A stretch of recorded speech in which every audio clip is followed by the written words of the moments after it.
Hey, what's going on YouTube? This is Technology Mafia, and today I am doing a comparison that many of you have been waiting for. This is the Rokinon 12mm f2 versus the Sony 10 to 18mm f4. And before any of you ask down in the comment section, I am using my good copy of the Sony 10 to 18mm, so don't worry, this test should be pretty fair.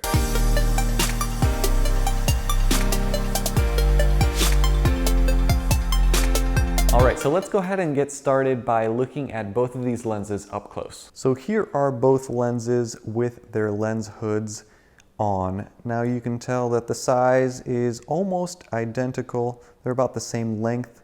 If I remove these lens hoods, and again, the length is about the same. With the Sony, when you use it at 10mm, you will see that the barrel does extend about 1 centimeter, but collapsed, it's about the same size. The Rokinon is a fixed 12mm lens, so it does not extend when you use the focus ring. Around the front lens elements are about the same size. They are treated with a different color glass treatment because this one's a little more purplish and this one is a little more green. Around the back, the Sony has electronic connections, as you would expect, because it can use all of the autofocus points on your a6000 and a6300 and a6500, whereas the Rokinon is a manual only focus lens, so there are no electronic connections around the back. Manually focusing the Sony is a bit difficult because it is a drive-by-wire focus system.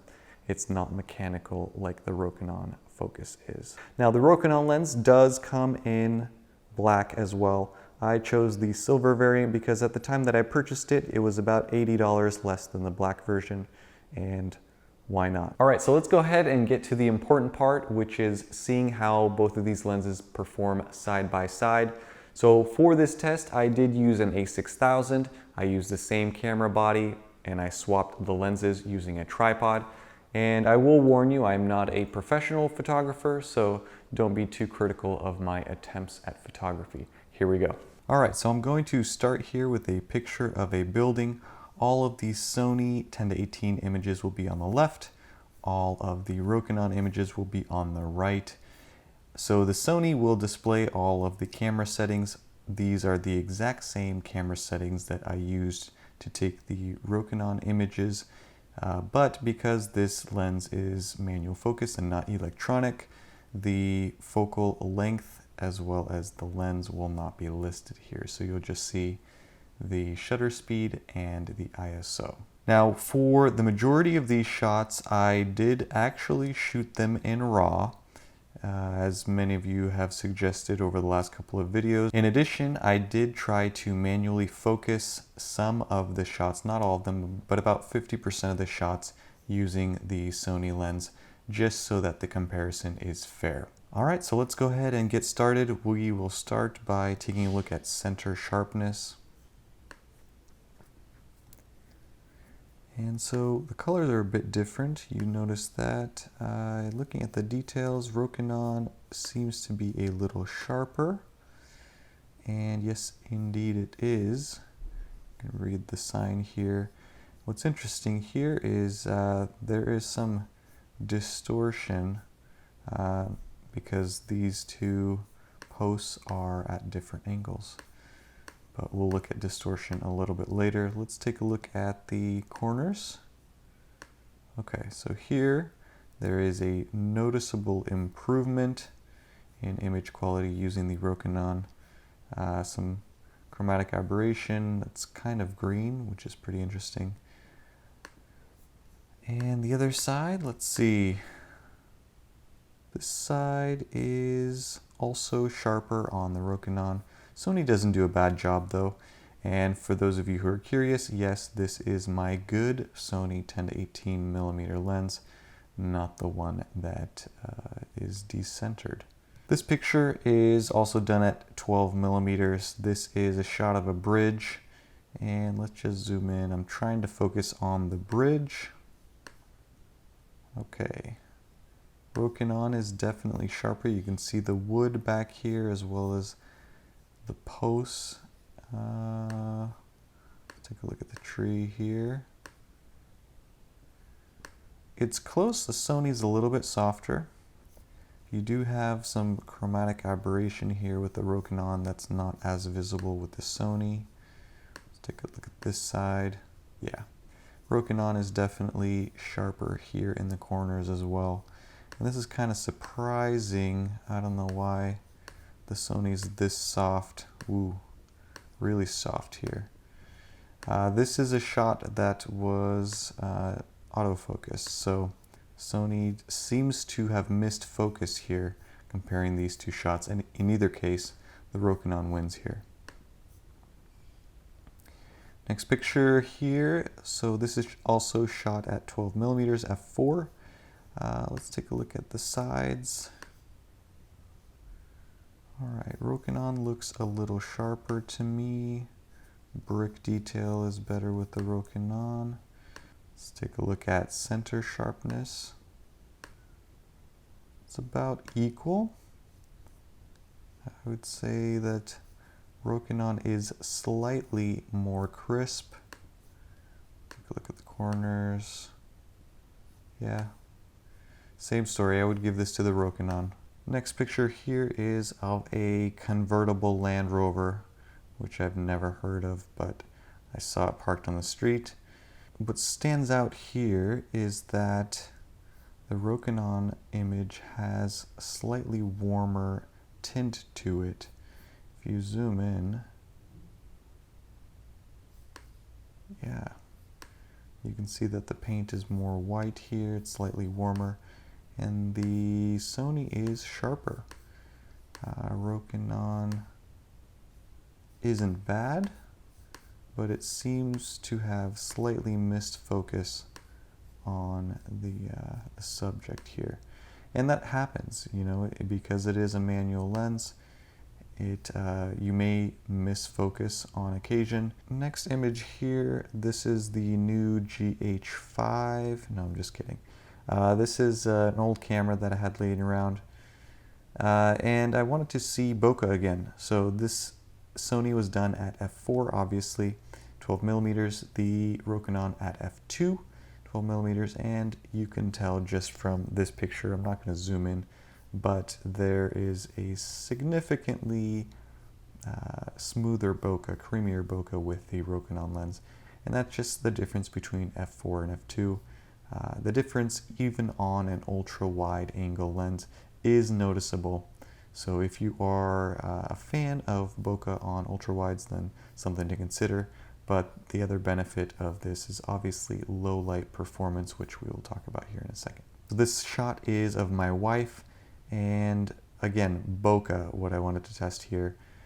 In this case, I think that the colors are slightly warmer on the Sony side and less so, more natural on the Rokinon side. Bokeh in the back, definitely a win for the Rokinon. If you look at center sharpness or subject sharpness, they are about the same. Very little difference, but again, Sony's slightly warmer here, and the Rokinon is not as warm, but both are very sharp. In this case, my wife was standing very, very close to the camera and the lens. This shot is of a house. This is done at dusk, so mimicking semi-low light conditions. This is f4 and f4, so these are shot at the same f-stop. What's interesting here is that the Rokinon colors are a little better, in my opinion. You look at the center sharpness, let's compare. We gotta wait for the raw image to load here. Okay. Center sharpness,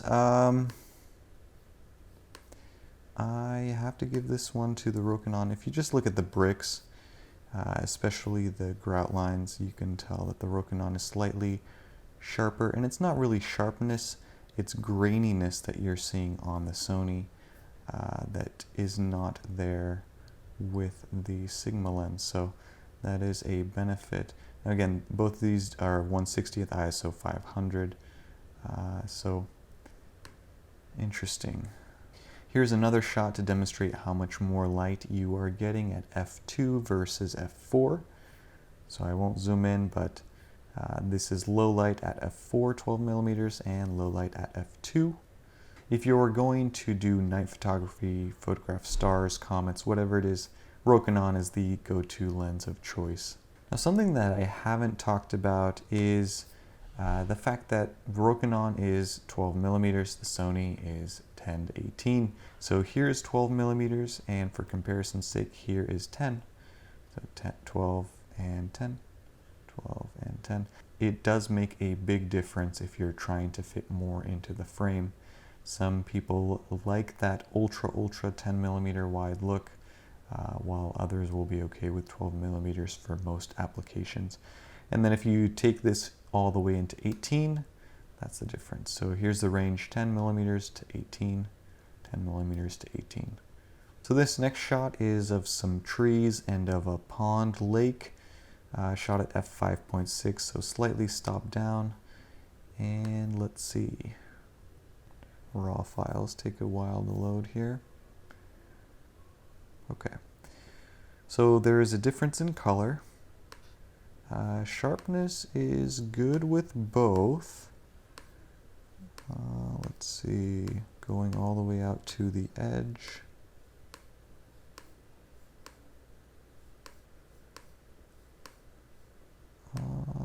It's kind of hard here. I mean, at the very edge, I would say the Rokinon is slightly sharper, but this picture in particular is very, very close.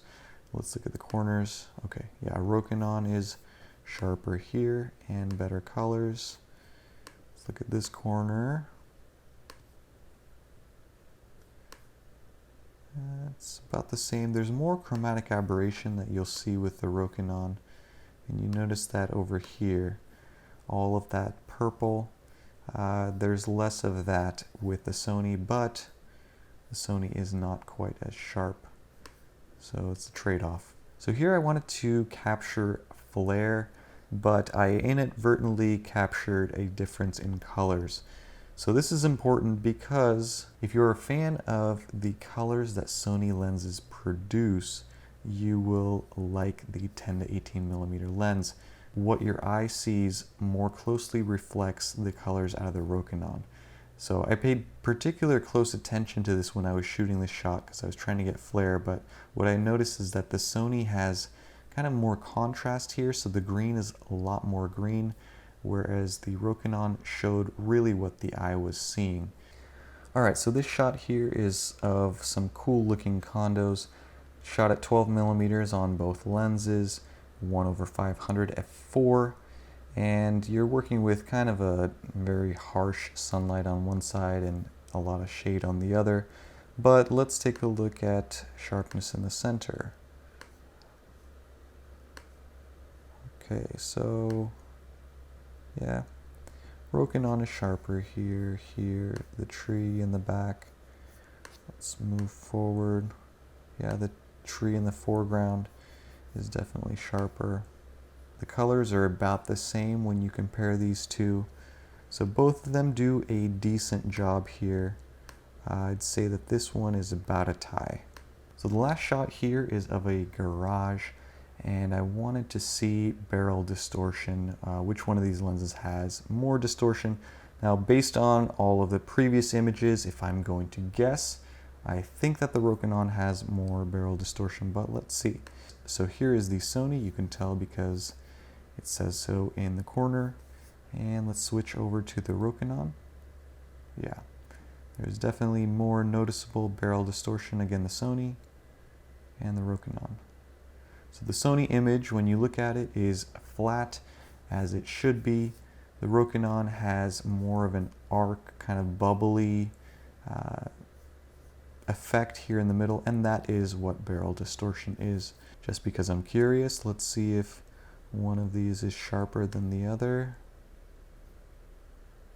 Wait for this to load. Yeah, the Rokinon is sharper in this case. Chromatic aberration though.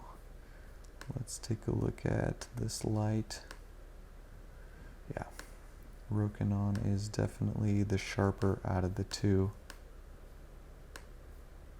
in this case. All right, so which is the better lens? As is the case with most comparisons, neither lens is perfect. And there are trade-offs, as with most lenses that you buy. There are benefits to the Sony, and there are also some benefits to the Rokinon. So let's review those really quickly. Number one, it has optical steady shot, which I didn't talk about. But if you are using this lens for video, it makes a big difference. And if you're just taking pictures handheld, the optical steady shot does help a lot. Number two, the Sony is wider at 10 millimeters. In addition to that, it has a range of 10 millimeters all the way to 18 millimeters, which is beneficial for those of you who want some versatility in a lens. If you want that ultra wide shot, this is the better lens out of the two. If you want to be able to zoom in a little bit at 18 millimeters and kind of, I suppose, in a way, take portraits or some other form of street photography, this lens offers you that flexibility. Number three, with the Sony lens, you can use all of the autofocus points on your a6000, a6300, and a6500. So you're not compromising by buying a lens that may use some of your autofocus points or may not have autofocus at all. And lastly, the Sony lens has less barrel distortion and less color fringing than the Rokinon lens, which is a big benefit, especially if you are not using post-processing to edit your photos. So what are the benefits of the Rokinon lens? Well, it is sharper in most of my comparison shots. It's close, but the Rokinon edges the Sony by a slight bit. And that's to be expected because not only is it a faster lens, but it's a prime lens. In almost every comparison that I've ever done on this channel, the prime lens has always done better than a zoom lens. Number two, I think that the colors on the Rokinon, in my personal opinion, are slightly better.